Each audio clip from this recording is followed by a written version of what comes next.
Hey, brand builder, Rory Vaden here. Thank you so much for taking the time to check out this interview. As always, it's our honor to provide it to you for free.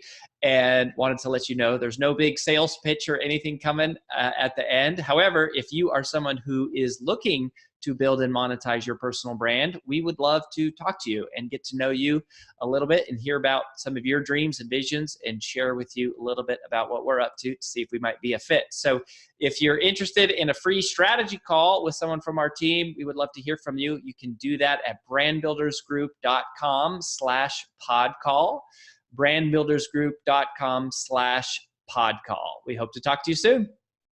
Hey everybody, this is AJ Vaden. I am one of your co-hosts on the Influential Personal Brand podcast, and I'm so excited about my guest today because not only is he an amazing expert guest, he's also a personal friend and someone who's been helping me out a lot this year with some of my own goals, which maybe you'll get to hear a little bit about in this interview. But before we get into it, I want to tell you why you need to stick around and listen to this interview, right? So here are 3 things that you want to know that should entice you to want to stick around and listen to what Matt Mayberry has to say. Number 1, we're going to talk about how to use all the things that you've gone through in your life and how you can actually use those to help you leverage success and influence in whatever you're doing right now.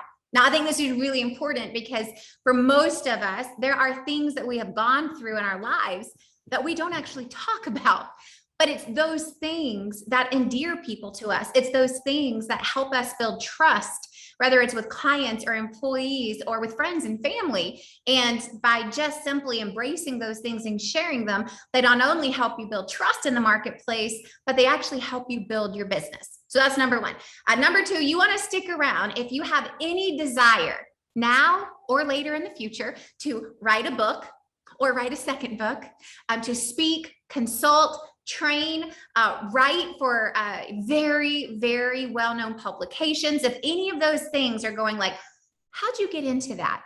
You want to stick around for this interview. And then last but not least, if you are somebody who has gone through, are going through, or who inevitably will go through a serious life or career transition, and you're wondering like, what do I do next?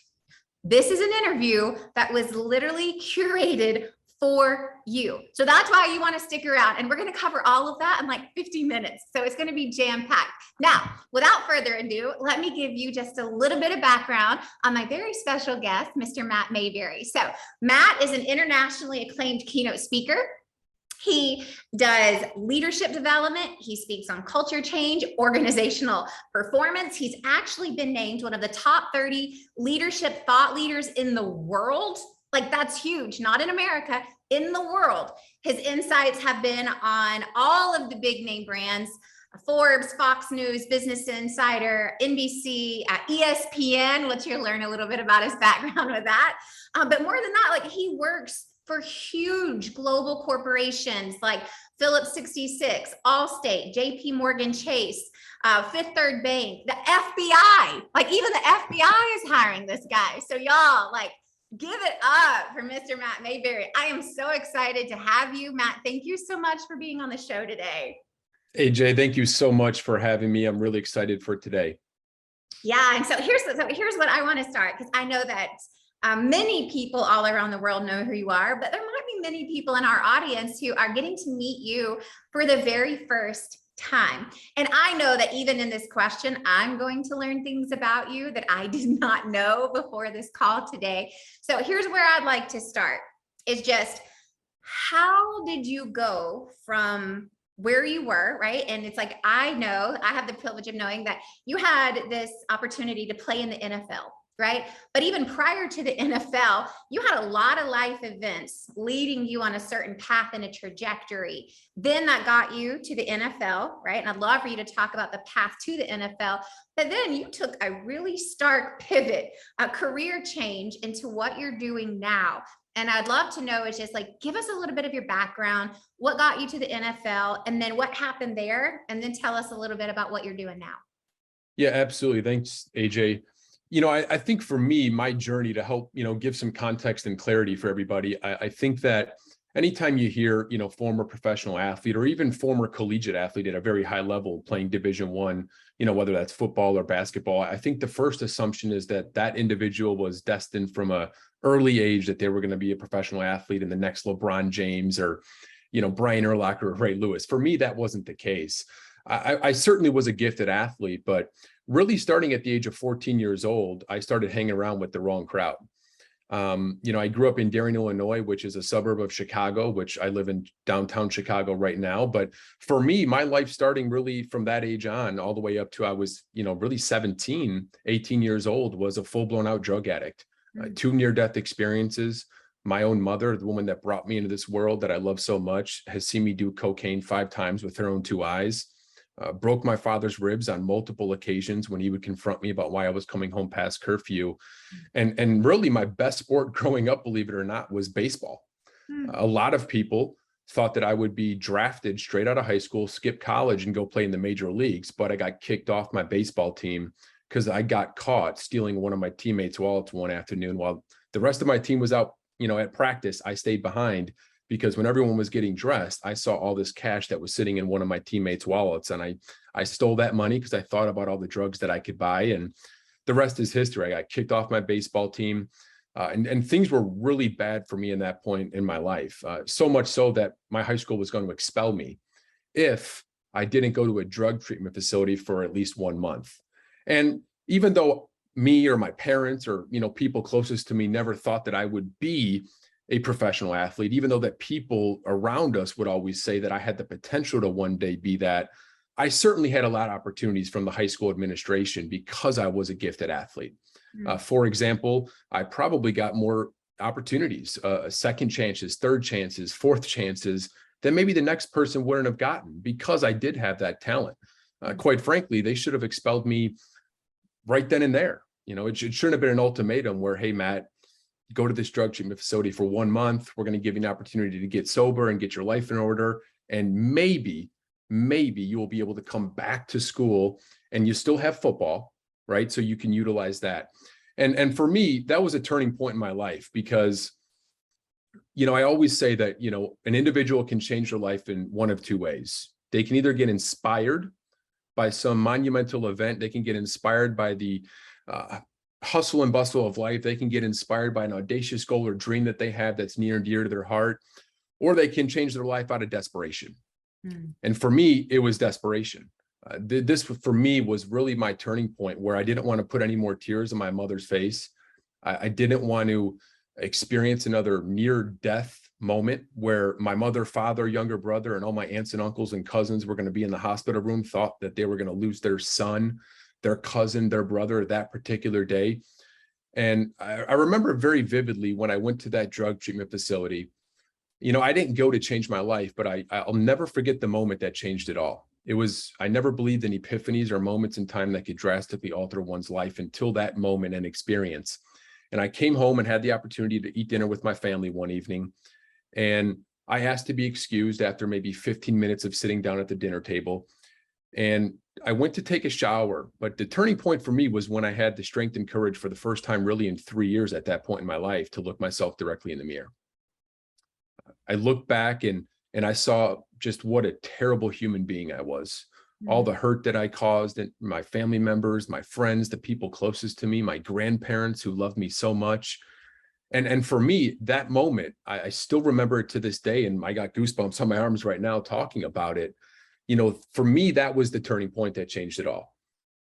And I never believed in moments in time or epiphanies that can just change it all for one person, right? I always thought it was an accumulation of events. And for me, it was. Obviously, there was a lot riding on that one particular moment, but it was that moment of looking myself directly in the mirror and seeing what a demon and terrible, miserable life I was leading that really just made me go back into my room and say, okay, this isn't how I want to live the rest of my life. And I guess you could say from there, the rest is history. I still had football.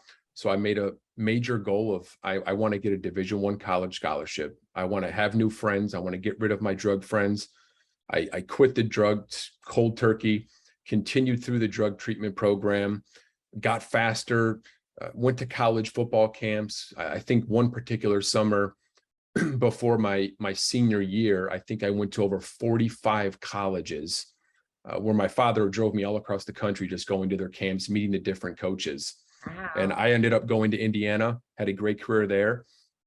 And then obviously I had an opportunity to play for the hometown team, the Chicago Bears, which I did not have the 9-year NFL career that I had hoped for. And at this point, it was a monumental event for me in my life, because here's the hometown kid, drug addict, overcame, that period of his life. Hometown newspaper, I mean, all my friends, family, everyone ate it up. But for me, I got hurt in a preseason game. And what was projected was, which in my eyes, I thought I was going to have this very long, fruitful career. I was going to set my family up for success. One game, one dream completely shattered in one moment. I was not able to come back from that injury playing the San Diego Chargers out in San Diego, California. And for me, that was my career. And, in that moment, I was so broken, because football is a very violent sport. And even though that getting hurt in the NFL and playing a violent sport like football, I couldn't do anything about it, I still viewed that particular event as a failure. Everything was riding on this moment. I finally get to this moment after all of the self-destruction and all the failures I've been through. And then boom, just like that, I lost that dream. And to make this story shorter, that's what helped me really cultivate and, just really discover my passion that I get to do now, which is travel all over the world and deliver keynote presentations and consult and advise leading organizations, particularly as it relates to leadership performance and cultural transformations. Yeah, I mean, wow, like that's so crazy. Like we could spend the rest of our time today just talking about that little part of your story. But there's two things about your story that I think are really applicable to our audience that I want to kind of like talk about. Is one, you're pretty open and vulnerable and transparent about all these different things in your life. And I believe that's probably one of the things that makes you so sought after, is that it's not about all of your successes. It's about all the things that you've gone through, the failures and the successes, right? That really make you so personable and relatable. And so I'm just kind of curious for you, because I know being in this industry and honestly just being a human being, most people don't want to talk about all the things that didn't go well, because we all have them, right? I have a whole dark closet of dirty secrets that it's not awesome to like put out there, right? But at the same time, that really is what makes us who we are.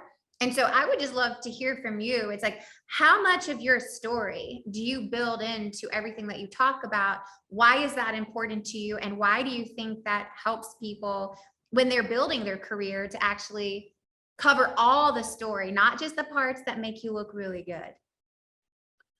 That's a fantastic question, AJ. I think for me, I had to learn the hard way.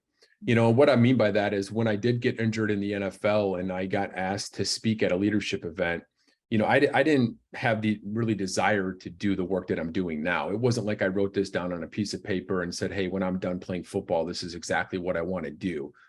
For me, I got asked to speak at an event, and really for the first 2 years of me speaking, when I knew that football wasn't really going to be a part of my journey moving forward, I didn't talk about the things that I just shared. And I'll never forget a moment where I had a mentor who knew my story, kind of knew what I overcame from an early age. And he said, why don't you ever talk more about your struggles and all the challenges and obstacles that you had to overcome throughout the course of your life? And I said, why would I share that? Why would I share the darkest and deepest secrets that really only my friends and closest relatives knew, and the people that were a part of that journey? Why would I talk about that stuff? And he said, watch what happens when you do. Mm-hmm. And I'll never forget the very first event. I was in Milwaukee, Wisconsin. I was speaking to 500 educators. I'll never forget where the very first time I told my story. Very in depth. I planned it a little bit, rehearsed a little bit, but at the end of the day, I just shared very openly. I was so vulnerable in that moment, and I shared my whole story.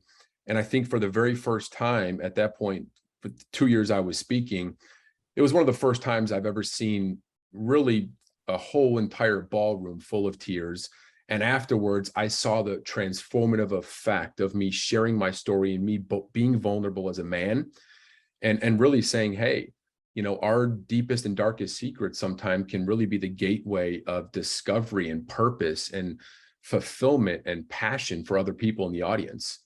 And, turning point, because from that moment, I started to really adopt that approach of sharing more of my story, sharing more of myself. And now I know that no one wants to hear my successes, and my successes are relatively small to everybody else in this space. I think the big thing that does separate me is my story, my DNA of how I got to where I am, because those are the characteristics that really make me who I am. And every single person that is listening to this podcast or in the audience of a speech, even if you're not a drug addict, everyone's going to lose a loved one. Everyone is, experiences divorce, goes through a difficulty. We've all experienced the past 3 years with COVID-19. So everybody can relate to overcoming challenges and how you coped with that. So that's really what I took away from being vulnerable and sharing my story, AJ. I mean, I think that's really, really important just to touch on again for anyone who's listening. And I love what you said. It's like, and I love your humility too. It's like, actually, you have pretty awesome accolades, Matt. But with that said, everyone has some sort of professional accreditation or award or something that we can talk about what we've done. That doesn't really differentiate us. What really differentiates us are those unique stories that no one else has, even though they might be similar, right? So actually my best friend, my high school best friend, childhood best friend, has been my best friend for almost 30 years, just recently got out of a 90-day rehab program. And your rehab story is very different than hers. But the point is, like, it doesn't matter what we go through. It's like, it's our unique take, the lens in which we made it through that struggle that other people latch onto, that, they are like, man, it's like, I just needed to know someone else has been there. I just needed to know I'm not alone and feeling this way or going through what I'm going through. And it's like, that's really what people need more than, well, let me tell you about the, MBA, CSP, CPAE, all the things behind our names, because that doesn't really tell a story. It doesn't really create any sort of trust or engagement, as much as, man, let me just tell you my story. Let me just tell you what I've been through. And so my question to you and to anyone who's listening, what I really want you to hear is, how do you decide what parts of your story to include, where to include them, how to include them? And I ask for the benefit of everyone listening, because these are questions that we get from our client community at Brand Builders Group all the time, where it's like, well, how much do I share? And where and how? And it's like, there's a part of it of going, there's the story that you tell so that you can make a point, versus making it just an autobiography on stage. And so I'd love to hear your take on, how do you know what stories to tell, and how do you know where to use them and how to use them to actually help somebody else? Another great question. I think, and again, I had to learn the hard way. When I first started, it was kind of me getting on stage. And even though I was telling maybe an emotionally charged and powerful message, it still was really about, let me tell you about Matt Mayberry. Mm-hmm. But obviously, as time evolved, I've really been doing this for 11 years now. And, now it's really dissecting, it's understanding who is the audience, who am I in front of? If it's a group of 600, senior executives, right, it's going to be very different than me talking to 400 or 500 educators in high school. So for me, it's really being able to take different bits and pieces of my story, but it all starts with the audience and what are the overall objectives. So before every speaking engagement, let's say, I don't just have 2 or 3 calls with the event organizers. I try to have 5 or 7 to where I'm talking to different members. I'm talking to not only the organizers that are planning that, but I want to talk to some of the attendees. I want to be able to walk in their shoes and know their challenges and kind of what they're going through. And then I take that back and really integrate bits and pieces of that into my story. But for me, even when I'm telling my story, whether it's overcoming the drug addiction, whether it's getting hurt in the NFL, it's not just me sharing you about Matt Mayberry's journey. It's about using that learning experience in my journey to drive home drive home a relatable point that is really hopefully going to be an actionable takeaway to improve their leadership or their organization or their culture or their team. So for me, that revolution probably started 8 years ago, very early on, when I was like, I'm just speaking about myself, even though I think I'm relating to people a little bit more than I was. I need to shift some things around. So for me, I think the biggest piece of advice is you have to be relentless, almost obsessive with, it's not about you. And I know everybody says that, but you would be very, very shocked at how very few speakers actually are obsessive. Not shocked at all. But because it is hard to do. It's hard. Really hard it's to really do. Hard. It is. But I think that you have to start there, because once you start there, when you are preparing, when you are rehearsing, and you are having those discovery calls before you go to an event, you can take your message and kind of tailor it for that particular event. And you'll know where the parts of your story are going to be very relevant for that audience, because you've done all the legwork pre-event. I mean, I tried not to be so obvious when my mouth fell open when you said 5 to 7 calls, because it's like, we always do a pre-event call, but I don't think we've ever done 5, 6, or 7. Like, that's extraordinary. Talk about feeling prepared and knowing the audience that you're stepping into. Well, it wasn't always like that though, AJ. I mean, that's like, wow, that's amazing. You know, for me, I think that is the consultant inside of me, and I'm sure we'll talk a little bit about that. But I think for me, the keynoting and consulting kind of simultaneously feed off one another. So, but really on the keynoting and just the speaking side of it, if I'm just delivering a 60-minute speech, I think over the years, probably the past 5 years, the consultant inside of me is really cultivated, where I apply that same, mindset and focus to all the keynote work. So it wasn't always like that, but within the past 5 years, I've really gotten aggressive with that. Yeah, well, I would love to know, just because we do have such a strong community of people who identify as coaches, trainers, consultants, speakers. What do you do on these 5 to 7 calls? Like, are they all the same kind of outline with just different people, or what do you do on 5 calls? The first 2 to 3 calls will be with the event organizers. I want to have a very firm understanding of what the event's for, why they're having it, what they did last year. Is this an event that they have annually? Is it quarterly? Really getting a basic understanding. You can do that typically in 1 call, but I kind of like to, you'll be very surprised if you ask the same questions in call number 2, they're going to give you a completely different answer almost. So I typically like to start there with the 2 calls. And then from there, it's meeting with different leaders of the organization. So if I'm talking with, let's say, the CEO and COO and CFO for one of the calls, call number 4 or 5 will actually be with frontline managers who are going to be in the audience for that particular event. Because even though the CEO and COO maybe is telling me one thing, maybe the frontline managers have a completely different challenge that senior executives don't even have a clue about. So for me, it's being very and thoroughly prepared about really, really, really deeply understanding what is success to them. Because every pre-call is going to entail, these are our objectives, this is why we're having the event. But if you take it a step further and really push for, how do you want your audience to feel when Matt Mayberry steps off stage? What do you want them to do? And what do you want them to think about?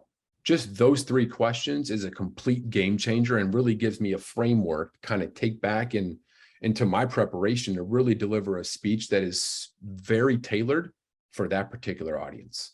That's so good. And I think, like the big takeaway that I just hear and what you're saying is that you have to get to know your audience. And that doesn't matter if you're a speaker, consultant, executive. It's like, if you're, an employer, right? Your audience is your employees. Right. I think that's a really great reminder for this very interesting time that we are living in and working in right now. It's like, man, you better get to know your audience, because if you're not, somebody else is, and they're doing it fast.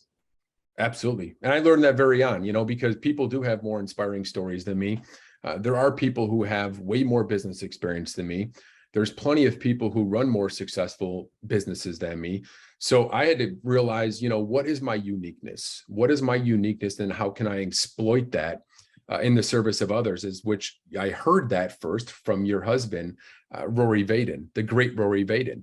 And for me, it was combining football and realizing that the same DNA, the same characteristics, the same focus to build a successful football team is the very same ingredients and framework that is needed to really drive business success and perform high at the business level. It's combining those two, but then also integrating my story. And then the preparation of being an athlete. So those four things combined really have been my kind of DNA factor moving forward. And I love that. It's like, it doesn't matter what you do. It's figuring out what your uniqueness is and then leveraging that to differentiate yourself. Like, I mean, that's the heart of like what people are looking for to begin with. It's like, what makes you different from the speaker last year or from, the consultant next year or whatever? It's like, what's that it factor that makes you you? Right. I love that. And I think it's so awesome that you do so many calls. And, like what I heard in the back of my head is like, man, this is really good sales and marketing, right? It's like you're building relationships with these people. You're getting to know their culture, right? You're prepping up for how can I stay integrated into this company, into this Absolutely. Organization long after I perform a keynote on stage. And that's really it, AJ. I think this now at this point in my career, that's really a keynote for me. If I'm doing a keynote, the purpose of that keynote, obviously I get compensated very well for my time delivering a keynote. I love it. I love the energy. But at the end of the day, it really is that gateway to open a relationship for deeper, more ongoing work where now, some of my clients, we're going on 4 years of working and partnering together. So for me, it's not just to have a call to understand the audience. It's to truly set that relationship open to continually add more value and maybe even over deliver than what they're expecting. Absolutely. We've always said internally, our internal moniker is that speaking is our paid prospecting. Absolutely. Couldn't have said it better myself. It's always been our paid prospecting. There's very few times in life where you have a captive audience trapped in a room forced to listen to you for an hour. So it's like, you better friggin' over deliver. And when you do, there's a lot of benefit that can come from it, right? Absolutely. So I want to talk a little bit about what you actually talk about, just because I think this is really timely for where we are in just American work culture, because you talk about leadership and culture and, organizational performance, and I can use all these other fancy words, but like ultimately it's like, I would love to hear some of the conversations that you're having with leaders, entrepreneurs, organizations, whoever it may be, around how to lead right now or how to create culture in a virtual working environment, which a lot of companies still haven't really figured out, or just how do you like get optimal performance out of a whole team, not just an individual. So you can take any one of those topics and go, I like that one. But I would love for you just to speak some wisdom into, what you talk about for your profession, what you love talking about. Like, give us some insight. What's going on out there? Why is everything so crazy? Absolutely. I think one of the things for me that I really talk a lot about now is humanizing leadership.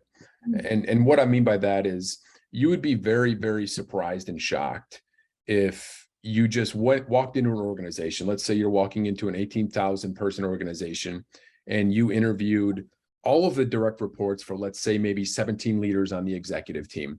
And if you sat down with those direct reports and asked them, how many times a week or month are you getting one-on-one frequent check-ins about not only your performance, but also how you're feeling and development opportunities to advance your career, and frequent check-ins about how you're feeling and your well-being? 9 times out of 10, those direct reports are going to relay back to you that they're either not happening at all, or they're happening very rarely, maybe twice a year.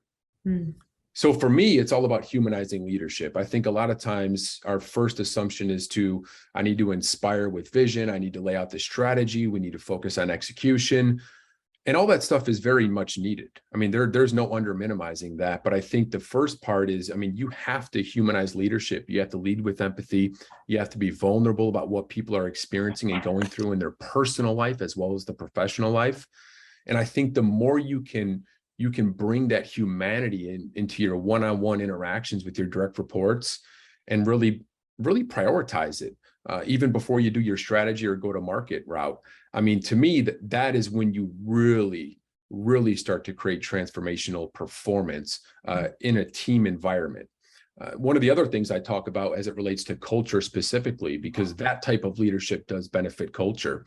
But really one of the big things that I do in my work is lead cultural transformation. So an organization, let's say, they went through a merger 5 years ago, and this merger has caused some cultural friction. So they'll bring me in to kind of not only revamp and enhance their current organizational culture, but also completely define and remodel a new culture and how that ties to the performance of what that organization does. And one of the very first things we do is we define their culture. And what I mean by that is, again, if you ask the employees of an organization, what is your culture here? 9 times out of 10, you're going to get someone to rattle off the core values. You're going to say, hey, on the website, our mission statement said that's not culture, right? That's maybe a fabric and part of culture, but culture is really behavior at scale. It's what everybody in their organization does when the CEO is not there. It's behavior at scale. It's how we behave, what we believe, and the experience that's created, both internally and externally. So for me, it's really helping that organization define their culture. You know, what industry are they in? What is their uniqueness? Who do they serve? And really, what do we want our organization to consist of? Like, what do we want the core of our DNA to be all about? Because once you define that culture, then you can worry and work on the behaviors, connecting the values to behaviors, right? Because having a core value is just one piece of the puzzle. That value has to be a daily behavior that is lived across the organization. So really for me, those are the 2 of the big things that I talk about, AJ. And then the other would be just on the job transformation. And what I mean by that is there's so many books and articles written about leadership, let's say, but when you look under the hood of an organization, particularly large organizations, you're going to find that all of their leadership development training, everything that they do as it relates to enhancing the performance of their managers and leaders is not related to on-the-job performance. Mm-hmm. You know, there's a big difference between watching a 5-10 minute instructional video on how to be a better leader compared to actual on-the-job training that's going to enhance your leadership performance, that's going to enhance the performance of your team and your direct reports, which in return is going to benefit the organization at large. Oh my gosh. I could go on so many tangents right now. I'm going to try to like rein myself in because I could really go on a very long tangent. So, okay. I had 3 ahas, like 3 like little epiphanies as you were talking. And one of the things that I think is really important for anyone who's listening, and to me, it doesn't matter if you're the CEO of a Fortune 500 company, or you're a small business owner with 5 employees, or you're a solopreneur. Like, there are elements of this that pertains to no matter what, or if you're an employee, stay-at-home mom, or anything. It's like, we all lead something. We just don't treat it that way. But there's something that you said about this on-the-job training and performance that I've noticed this trend in just haphazardly over the last 10 years. As you know, I left corporate consulting 4 years ago, or it left me, I don't know, but separated from that 4 years ago when we started Brain Builders Group.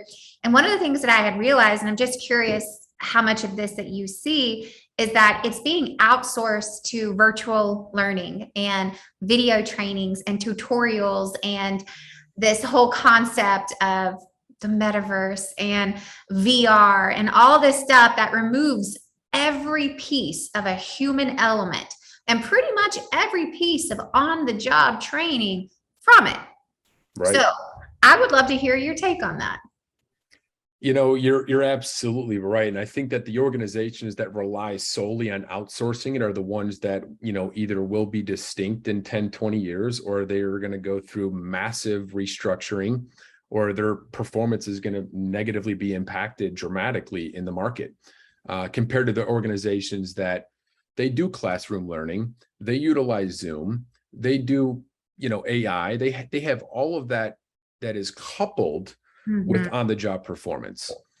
And I think that is the big indicator of really impacting and transforming the actual business performance, because that's what we're all in business for. I mean, unless you're running a nonprofit, you have to be profitable. You got to grow that profit every single year. And quite frankly, if you're a publicly traded company, you have to also have the right perception on Wall Street. And the way to do that is you have to really impact on the job. It goes back to football. You don't train to be a better football team by just watching film. You have to go to practice every single day. You have to take what you learned in the game, in the film room, and then you have to apply that on the practice field. You have coaches that tell you don't step left here. You need to make this right adjustment and go this way. And the same applies to leadership, same applies to business. And you are right. I think one of the big misconceptions the past, I would say 5-10 years has been, we can spend our time better elsewhere. And all of my job is spent with leaders and executives, convincing them that no, training on the job needs to be your number one priority. Yeah, I love that so much. And I know that that's been like a huge increase that we've doubled down on this year with our team. And one of the things that I had found is it's like the more virtual you go, the more distracted you can become, because there's just so many different things vying for your attention. And one of the things that we have done over the last 6 months is for our, community director who trains all of our strategists, is we've stripped away every single task off of her plate other than being with our team. Like, that's your job. And it's like, if it's not that, it needs to go. It's like, what we used to say is like, whether you spend time with paper or you spend time with people, and your job is to spend time with people. And yeah, but you guys did a very key thing there. And I love that. I love that so much, AJ. You said, we took all the things off of her plate. She had to focus on that one priority. And that's the number one thing that most organizations do, that really inhibits their performance and really declines the growth that they're looking for, because they'll tell their managers and their leaders that we want you to be in the market coaching your people more, but we're just going to continually dump all of these priorities and all these things on your lap and say they have to be done by next month. That's what we were doing. That was us. That was us, to be clear. That was us. It's a lot. It's everybody, but you also learned from that and course corrected, which I think is very, very important. Yeah. Well, I think the lessons in life, it was the hard way. But some lessons just have to be learned the hard way, as long as you learn them, right? But I love that. And I think that's just back to anyone who's listening. It's like, it doesn't matter what it is that you're doing. It's like, you actually have to do it to be good at it. Right. I remember when we were early on in our, careers speaking, one of our mentors, Eric Chester, told us constantly, the only difference between a good speaker and a great speaker is 1,000 speeches. Yeah. So do 1,000 speeches and don't look up and it was just that repetition, right? And I think that is a lot of, professional athletes in sports, right? We were, just listening to, we just had this gentleman on our podcast who was one of the personal coaches for Kobe Bryant. And he was talking about, Kobe's work ethic and discipline. And although Kobe was clearly very naturally talented, he just outworked everyone else with his workout routines. And he would do 3 workouts a day when others were doing 1 or 2. And he would go in at 4 a.m. And as he was leaving, the other teammates were coming in at 6 a.m. and he was already done with his first workout. And it was just that discipline of repetition creates excellence. But it's that consistency part. And to me, that is just no matter what. And it's like, you're a fairly new parent. No, fairly new and married. I was married. No, not yet. Okay. I was like to say, for some reason, I thought you guys had a new baby, but I'll relate this to parenting. I don't know why I thought you had a baby. It's like, I just remember when we were parents for the first time. So we have a 5-year-old and a just turned 3-year-old. So we're still very new parents. Don't get me wrong. We do not know what we're doing. It's survival mode every single day. But I just remember somebody saying, just be there. Right? Just be there. It's like, you'll figure it out. And it's like, well, do I need to what books do I need to read? And what classes do I need to take? But it was like that concept of no, A lot of this, you just have to learn it on the job. No book is going to prepare you. No class is going to prepare you for the insanity that you've just signed up for. It's on the job training.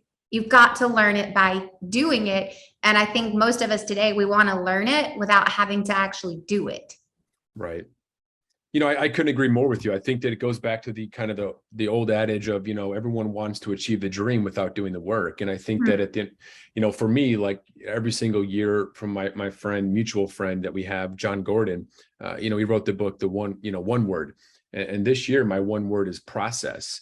And I think at the end of the day, I think one of the things that I've been so benefited by being an athlete for most of my life is going to the practice, just doing the daily work, going through the grind and understanding that it's not even about the wins and losses. It's about every day showing up and improving at your craft, whatever it is you do, getting a little bit better for that particular day.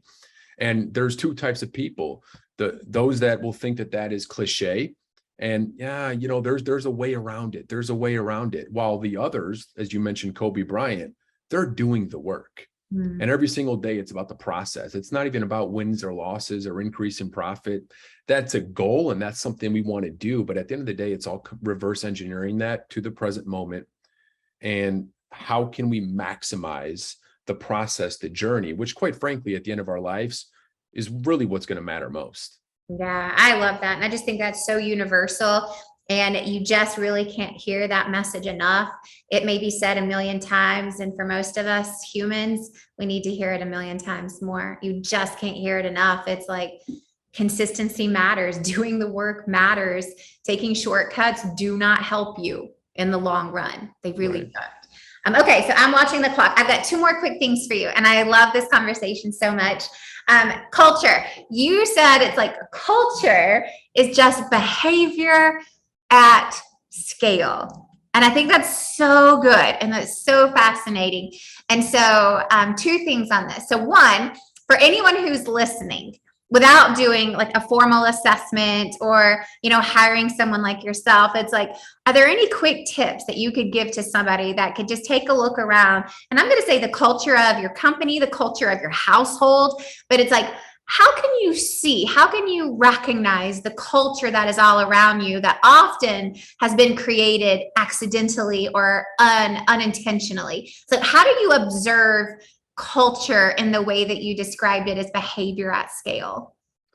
That's a very interesting question. And I think culture in and of itself is very fascinating. I think one of the reasons why is because culture, you can't see it, but you can certainly feel it. When you walk into an organization that has a dominant culture, very positive, team members know what the vision they are, they know the strategy, they know where they're going, they know what they have to do. And team members, they have great well-being and their expectations, they know what's required of them every single day. You feel that when you walk into that organization. When you sit in on a team meeting, you just feel that energy and vice versa. So I think one of the things, that you can start, whether it's a small business, if you only have 3 team members or 5 team members, or even, what I deal with a lot of these larger to medium organizations where 19,000 to 100,000 people, are the leaders and managers of that organization. Are they living those values? And then it's also putting a behavior next to that value.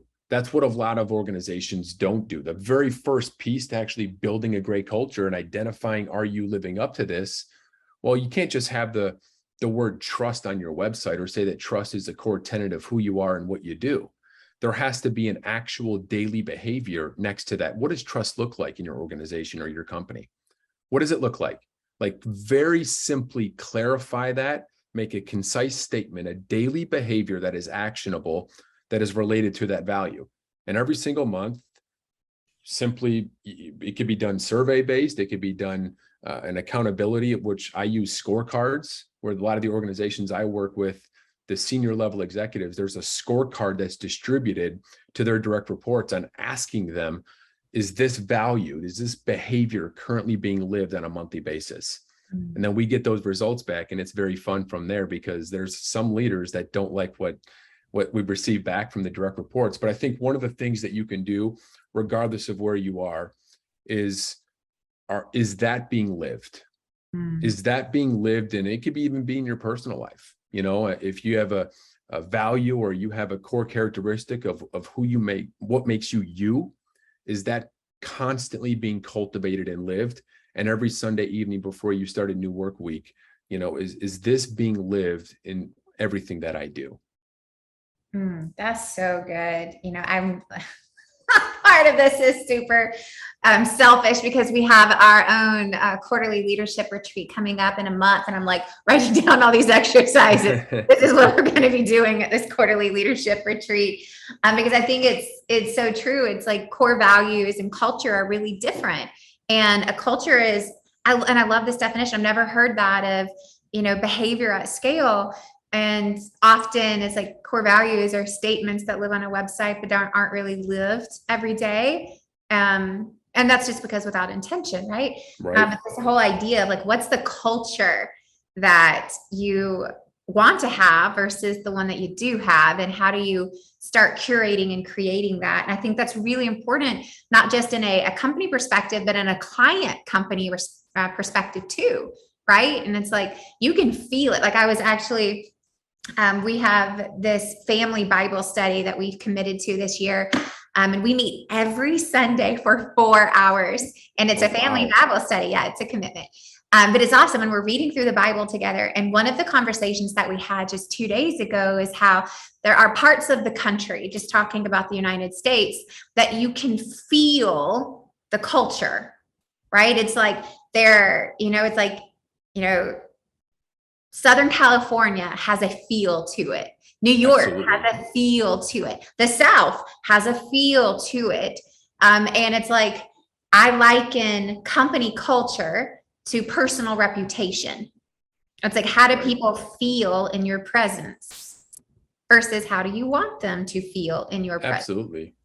And another thing I think as relates to, culture real quick, AJ, because it also kind of revolves around personal reputation and also the work that you guys do at Brand Builders Group is being very clear on expectations.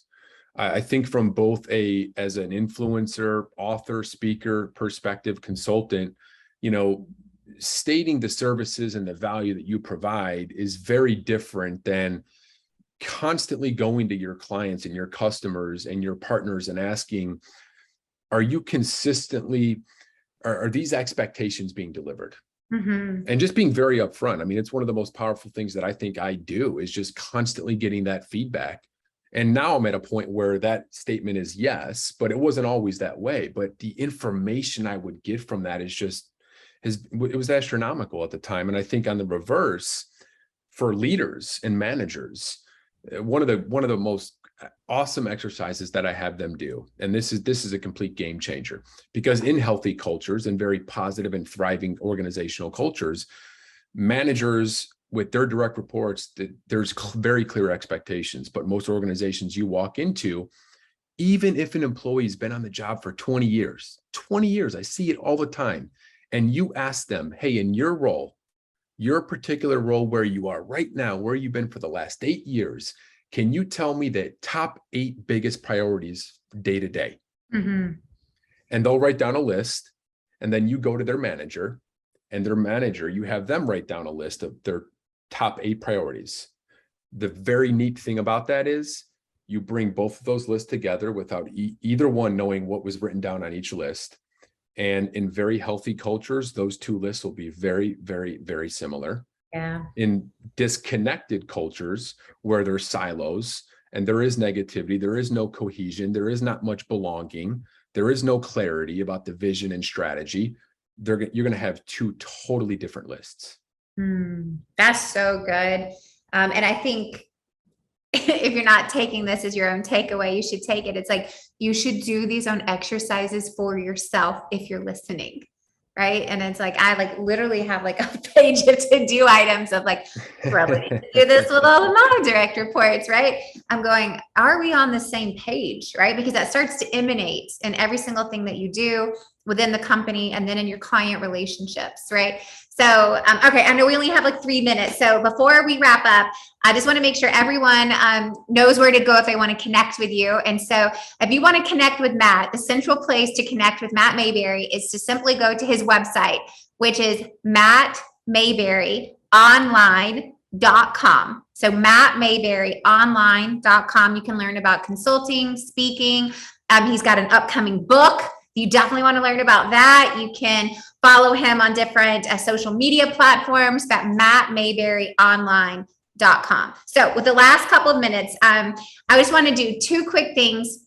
And then we'll wrap this up. So one, give everyone just a 60-second preview of your second book that you're finalizing the manuscript on. So when's it coming out? What's it about? Yeah, so it'll be out February 1st of 2023, and it is called Culture is the Way, How Leaders at Every Level Can Build an Organization for Speed, Impact, and Excellence. I'm very excited for that book. It really dives into some huge misconceptions, some of the stuff that we talked about here today, but it goes even a little bit deeper. There's case studies in that book of some of the clients that I've partnered with over the years of taking them through actual real life cultural transformations, the results, and also laying out a strategy and really framework that leaders and managers, regardless of your industry and your organization, how you can implement that into build a world-class culture that truly, as AJ talked about, feels amazing, which will help you attract top talent, but also drive significant results in the marketplace. I love it. So Culture is the Way. Love that title. So coming out to an online store near you, February 2023. We'll put that in the show notes, but just make sure you connect just the hub. Again, go to mattmayberryonline.com to connect with Matt and stay tuned with that. And then the very last thing I want to do, I just thought this was so fascinating because you had all these like little things in your bio. And I always think it's cool for people just to get to know you a little bit. So you said that your personal interests are sports. What's your favorite sport? My favorite sport is football. Okay, what's your favorite team? My favorite team is unfortunately the Chicago Bears. Fortunate or unfortunate, depending on where you live. You said reading. What's your favorite book? Oh, that's a tough one. My favorite book, I will have to go off of one that I just recently read that I really, really enjoyed, Becoming Supernatural by Joe Dispenza. Oh, very good. Becoming Supernatural. Okay, love that. Then you put the arts. What do you mean by the arts? Just different, I'm a very creative person, believe it or not, because most people don't take former athletes, macho men as very creative. But for me, it's just, I love paintings. I love going to art galleries. I love, everything about the creation process, going to watch comedians, going to, just watch the mechanics of musicians. For me, it's just, I'm a huge fan of creative and the arts and really bringing all of that creativity and innovation. And really for me, it's all about the energy into my own life. I love that. All right, last one. I know that you're relatively newly married in the last couple of years. So I'm going to still say that you're a newlywed. What's one lesson that you have learned about yourself from being married? She is always right.